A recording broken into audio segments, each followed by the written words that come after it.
Hey, what is up guys? It's your boy Speed here, and today I want to walk you through one of my ranked games step by step. And this was a PUDGE game I played. I went 10, 2, and 12, popped off, and I'm going to show you my recent games real quick. Honestly, I think PUDGE is frankly broken. I'm really excited to just kind of go through everything that happens in this game that enables it to be such a dominant PUDGE game for me. But like, literally all of my recent games, even with me experimenting with builds, like this game I tried going Blink Vessel, this game I went for a Casual Cloak. Like, I'm switching on my build. I even went for a Crimson early this game. Like, literally, this hero is so freaking versatile, boys. And it's honestly just reliable. Like, it's a genuinely reliable hero. So, let's get into my gameplay. I'm going to show you guys, no matter what bracket you're in, how to dominate as PUDGE. And I'm going to show you the item build that I've been going and how I kind of optimize these items. Also, I want to tell you guys that if you've been struggling with solo queue and you're looking to get to the next rank, I'm going to be able to help you. Like, literally, with the GameLeap website, I'm going to give you guys guides that are going to make it unbelievably clear on what you need to do.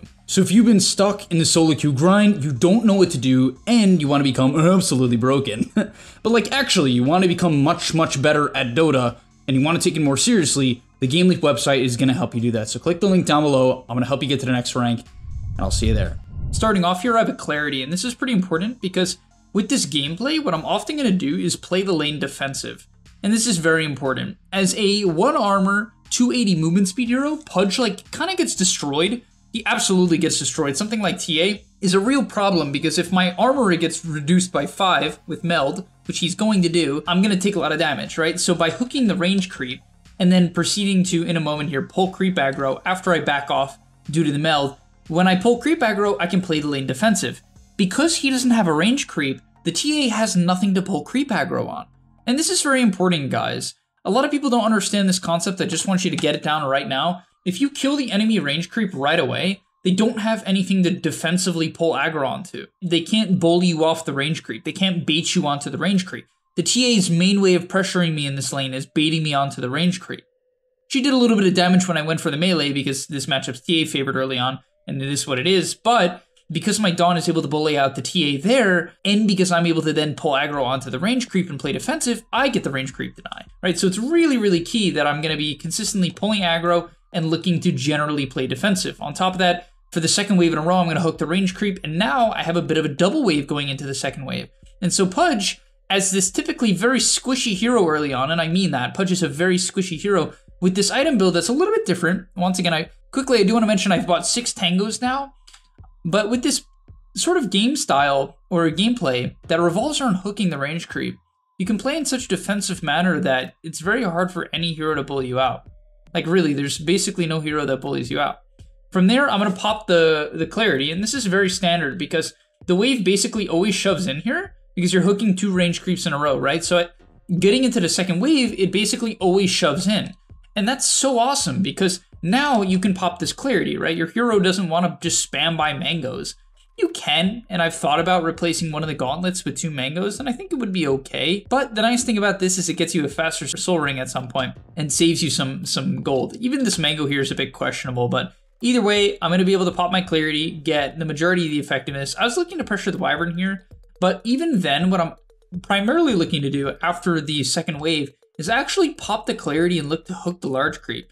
And you're just trying to amp your gold. Like, yeah, you're losing some kill potential, but honestly, I was okay with that because my Dawnbreaker had no mana, and I identified that, and I'm like, okay, whatever, I'll just play for farm. If he had mana for both his spells and he was about to hit level 2, I would play more around that, but considering I get a full duration clarity off, which gives me basically 2 hooks, I'm able to just kind of chill.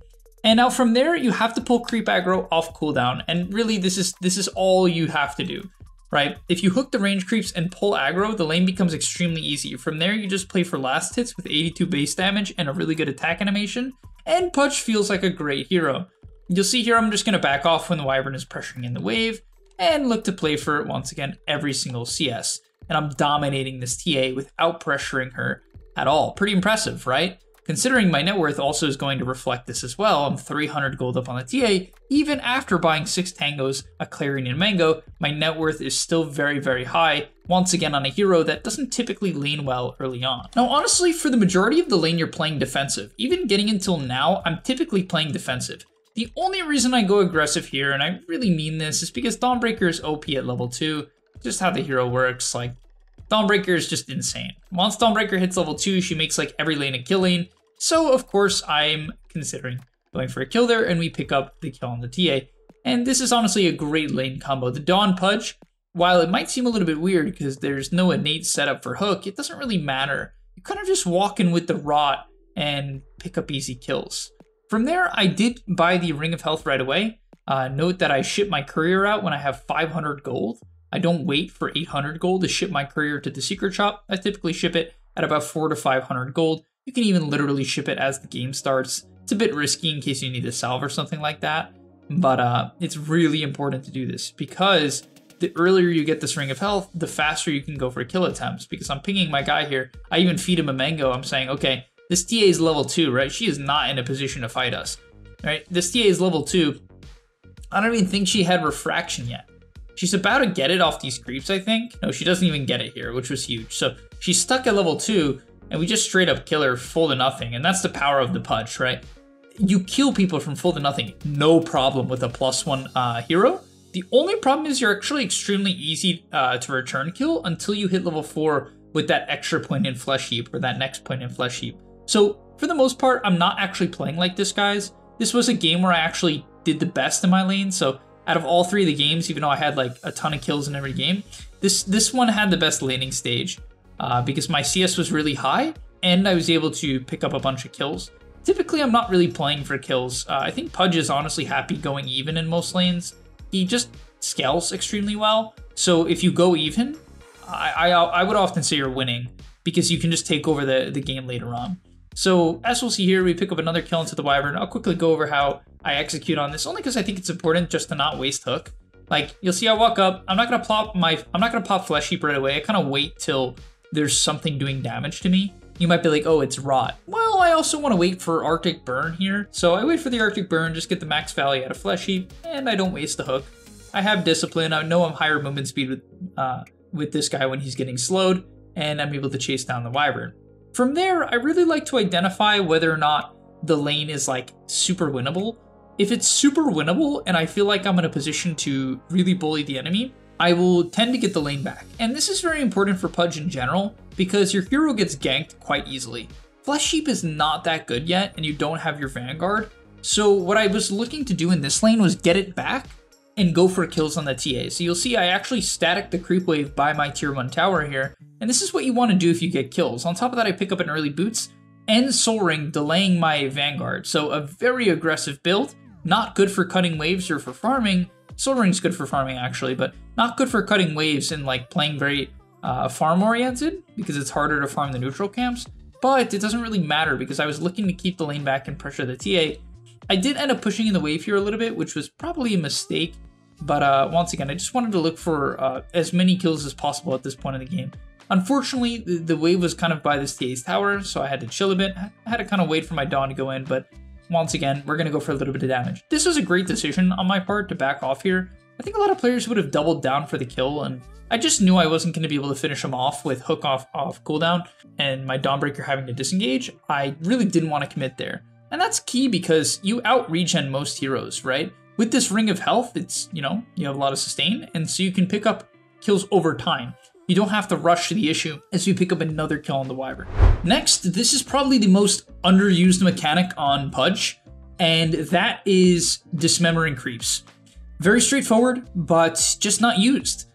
When you buy Soul Ring, you can hook creeps and dismember creeps, and one Soul Ring usage gives you close to enough mana for both. Not nearly, lacking 60, but, you know, pretty freaking good. And the key thing is the Dismember heals you for so much because it lasts bonus duration on creeps. I have no idea why, but it does. And so you'll see I'm going to turn on my Rot, turn on Dismember. I should have turned on Flesh Heap earlier. I don't know why I didn't turn on Flesh Heap here. That costed me a bit of health. But either way, you can see you heal a significant amount. I healed for nearly 300 without turning on Flesh Heap. So it goes to show how much you can farm on this hero. And you might be like, oh, why would you ulti for creeps? It's like you're losing your kill potential. It kind of just doesn't matter. It's such a low cooldown, guys. Right? Dismember being only, 30? A 30-second cooldown is more than short enough to look to use the flash farm. Even here, oh, this is a nice hook. That's a hook. Nice little hook onto the Coddle. I'm always actively looking for kills. Don't want to die or anything like that, but we find the kill. moving on from there, pushing the wave. And then, once again, I'm going to look for an opportunity to pop my soul ring and dismember the creeps. And this is how you get just giga farm. I'm going to be extremely rich this game. All you have to do is avoid like bad rotations early game. Pudge without phase boots is very, very kiteable, and you can't really force the enemy to go on you when you're using Flesh Heap. And this is important to note. The reason why, in my opinion, phase boots and windlace are nearly a must-buy every game for Pudge is you need to force the enemy to cast spells on you. If you can't do that and they can ignore you during Flesh Heap and kite it out, your hero's just not that good. It actually dies quite quickly when Flesh Heap is down. So instead, I'm going to look to, once again, dismember creeps and play for this phase boots timing that I mentioned beforehand. I really think it's key, as I think I queue up Cloak here, but changed my mind, because I don't know why I don't go, like, literally rush Windlace every game. I think with phase boots in particular, it's also just giga broken, and it's so key because it helps you run from camp to camp, from wave to wave, get in position for rot, hit hooks. It's just like, there's absolutely no reason, in my opinion, not to buy a Windlace. It's just straight up, honestly, somewhat broken. Now, this game I decided to stay in my lane and farm. You'll see that no one's pushing up mid, right? There's no one going near my tier 1. However, if there was, I might TP and look for a hook. It's really nice to force engagements into your tower as Pudge, and you should absolutely be looking to do that. This game, that wasn't happening. There's no one here. So instead, this Timber saw TP's top. I'm giga farmed at this point. 2k net worth higher than this Timber, and a hero that is traditionally picked as a counter to Pudge just simply doesn't matter. As I walk up to him, and yeah, we just shred this guy. Me and the Bloodseeker just instantly kill him. No problem whatsoever. Tanky hero, doesn't matter. I get cursed. I get cursed, but I have Vanguard. I didn't even have Flesh Heap going, but I get cursed. Doesn't do anything to me. We walk it off, and our game is completely snowballed. That's 6.5k net worth, 12 minutes into the game. And hopefully this inspires you guys a little bit to try out Pudge and play him this way. Just stay very, very defensive in the early waves. Very, very defensive in the early waves. Like, I beg of you guys, very defensive in the early waves, because if you don't, you're not going to be able to snowball your later levels. Play for the level 4 timing when you have 1 point in hook, 1 point in the Flesh Heap, and 2 points in the rod. That's primarily going to be the time for you to kill. Now at this point of the game, honestly, I do make my first rotation. I think my Bloodseeker kind of baited us to TP here. It was a bit, I don't know, it was a bit of a weird situation, but either way I TP. On top of that, the reason why I felt okay with this TP, even though it does kick me out of my farming route, and by the way, when you're playing Pudge, you want a natural farming pattern. You don't just want to TP around the map and chase people for Flesh Heap stacks. That's extremely low skill. Even here, walking into the triangle, I think was probably a bad idea. If we weren't so far ahead, or I wasn't so far ahead, I might have died there, but we're able to easily walk it off. And what I was saying is I TP'd bottom there and Lone Druid was farming top, so I was kind of chill with like giving up top. You know what I mean? I don't need to be there, someone else is there. But if someone else wasn't there, like I can assure you guys in your pubs, like you're kind of just griefing the game if you're just constantly TPing to engagements and giving up 30% of the map. Like, yeah, there are situations where you should TP in, of course. If the enemy is diving a tower with like multiple heroes and you're pretty sure you can clean them up, like you're the difference, absolutely you can TP. But in general, it's better to just farm 30% of the map if given, right? The only exception is we hit another God Hook here. I just don't miss. As I was saying, so like the only exception is if you're really going to get a bunch of kills in return. If you're only going to get 1 kill, you're almost always better off just farming 30% of the map if given access to. And what I mean by that is like this area. From there, I jungled a little bit. You know, I kind of just was looking at the map. I'm like, nothing's really happening. I was waiting for one of my teammates to get gone on. Bloodseeker gets ganked here, so we TP in. Unfortunately, he didn't rupture anyone, but it's whatever. Ended up just killing off the Chen creeps and once again looking to jungle the nearby area. We actually were falling. How were we falling behind? Wow, this Coddle was really out farming the heck out of us. Goes to show, I thought we were dominating this game way harder, but their Coddle and TA were really keeping up. TA is not too surprising. It's TA, right? That hero farms. That hero farms so fast as we catch the Chen. And the only reason why I'm invading here, so my movement might seem a little bit psychotic, and honestly kind of is, because they could have a ward on this cliff, but I kind of assume they didn't, only because, I don't know, I just didn't feel like I guess they realistically could have. I'm trying to come up with a reason why, but honestly, I don't think there is a logical reason. Either way, I run in. I felt very strong. We have the AA follow-up, so if I catch anyone, they die. You probably didn't need to use it there, to be honest, but AA against Chen is kind of a cool matchup. This was a really good AA game. Like, this guy picked AA, and it was like such a nice game. We have a lot of magic damage in our cores. Maelstrom, Bloodseeker, Pudge, even Lone Druid to some extent. All pretty good. And just so much healing on the enemy team. Wyvern, Chen, Timber, even Caudal Blast. It was like an insanely good game. All right, getting into this next clip, you'll see how like Pudge does kind of have a counter, and that is like minus armor in the early game. It's quite a problem because even after I turn on Flesh Heap, I'm still gonna get chunked by quite a bit by this TA, right? Like, even though I'm realistically extremely tanky and like some of these later TA autos do nothing, I do end up falling in a moment from here, but it costed them so much, right? And I really mean that. I mean, it costed them so much to kill me that they have to hard overcommit on their heroes. Caudal had to commit for me, Chen had to commit for me. Ends up being not too bad of an engagement for them because our Bloodseeker wasn't able to show up, so it was a bit of a too deep of a fight. But either way, let's move on to when I really snowball, and that is now, as we have our Ags. And when it comes to Ags, you can stop throwing bad hooks. Unless you're me, then you should keep throwing bad hooks. As we'll see in this clip, I don't really know why I threw that hook. I had a ward on the guy and probably could have just walked up the entire time, considering Ags is just freaking insane. Especially with, this is why I like the Rot Slow talent so much, because even if you get stunned or slowed, they just can't get away. Like, it brings it up to a 48% movement speed slow, and people just, you just can't move. And once again, the regen reduction coming out here, even if this guy was to get healed, which isn't going to work against AA Blast, even if he was to get healed, it would get reduced significantly, and we just take him out. And I'm really not even low on HP. I didn't even get off my Flesh Heap before the Wyvern Curse, which could have posed a bit of a problem, but I get it off now, and like, this Timber goes on me, but it just kind of doesn't matter. My Flesh Heap's tanking the Chakram damage. I'm getting like once again doubled down on. I hit a good hook onto the Caudal to force him out of position, and yeah, just once again, another good fight. Like, considering it was a 4v5, again, we get 3 for 1 in a 4v5. So just another incredible engagement. That's the power of Pudge, and that's why I really think if you go anything beside, I've tried Tranquils with no Windlace. I tried it. It just felt bad. The problem is if people can walk away from you too easily, your Flesh Heap once again gets wasted. But they hard committed on me on my Flesh Heap timing when I activate it, and yeah, it's just so valuable. And we end up going for Roche here. Pudge is actually pretty good at Roshing. Rot does a lot of damage to Roche, so we're able to get an Aegis. Now, honestly, I'm not even gonna lie, guys. I don't know. Something was flowing today because I did not miss hooks this game. Gosh, this is why this hero is so fun. Oh, and that was a key hook because this Caudal was so farmed, actually. This guy's huge. He's actually huge, and I really didn't farm that much this game. I do have quite a bit of CS, but considering to what Pudge can have, like, trust me, Pudge could have 220 CS right now. Like, Pudge is one of the fastest farmers in the game, and he has unlimited sustain with Soul Ring plus Dismember.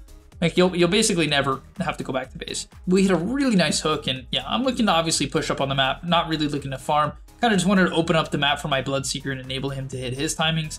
And at this point in the game, I felt so confident to go in. With Caudal being dead, you kind of can go full YOLO in games where you're snowballing this hard. I was a little bit suspect about this play, but it worked out. And the enemy team honestly just stands no chance. And next up, you might be asking why Blink Dagger.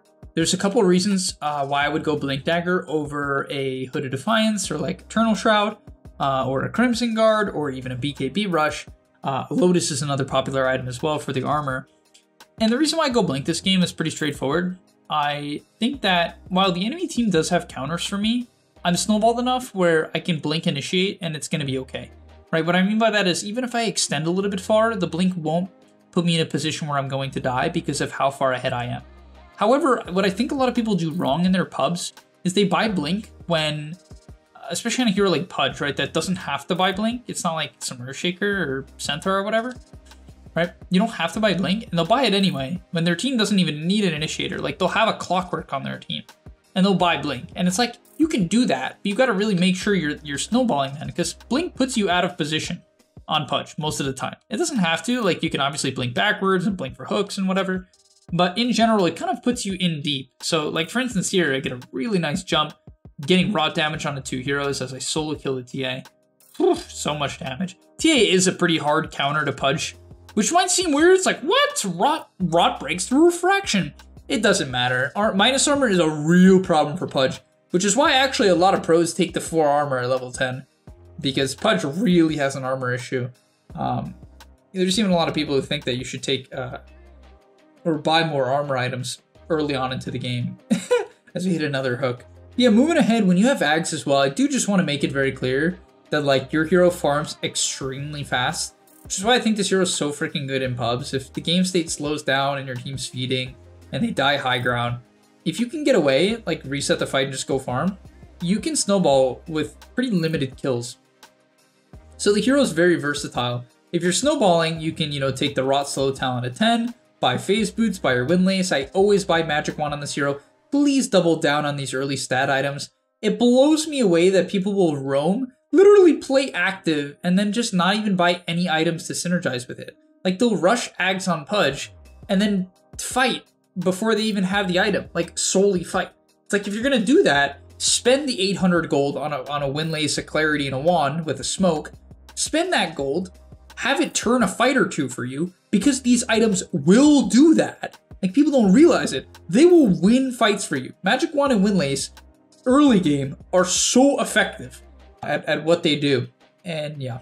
Thank you guys so much for watching. Hopefully you enjoyed. Hopefully you learned a couple things and are inspired to pick a little bit of Pudge. I might go over another one of these Pudge games in the future on the website. Either way, thank you so much for watching. I'll see you in the next one, and I'm out. Peace. And that's all, but remember, before you leave, come on, before you tune out, subscribe to the GameLeap website where we are going to help you get to the next rank. If you're stuck, click the link down below, and I'm out. Peace.